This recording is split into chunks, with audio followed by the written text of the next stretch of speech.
আজকের recipe chilli prawn. নমস্কার, watch again with Piyali ব্লগে স্বাগত।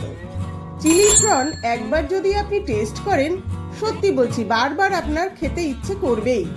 তো প্রথমেই চিংড়িগুলো আদা, রসুন, কাঁচা লঙ্কা বাটা, লবণ, লঙ্কার গুঁড়ো, সয়া সস, সামান্য কর্নফ্লাওয়ার আর ডিমের সাদা অংশ দিয়ে ভালো করে মেখে 10 মিনিট রেখে দিতে হবে।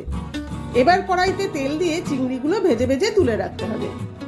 ফ্রাইং প্যানে তেল দিয়ে পেঁয়াজ, ক্যাপসিকাম অল্প ভেজে soya sauce, chilli chicken sauce ও টমেটো সস মিক্সড করে ভাজাগুলোতে দিয়ে 2 মিনিট রান্না করতে হবে।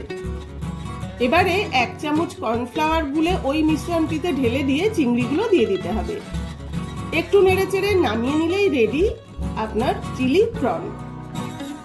লাইভে খুব শিগগিরই আপনাদের সঙ্গে দেখা হচ্ছে। ততক্ষণ ভিডিওগুলো ভালো লাগলে লাইক, শেয়ার ও সাবস্ক্রাইব করতে ভুলবেন না কিন্তু।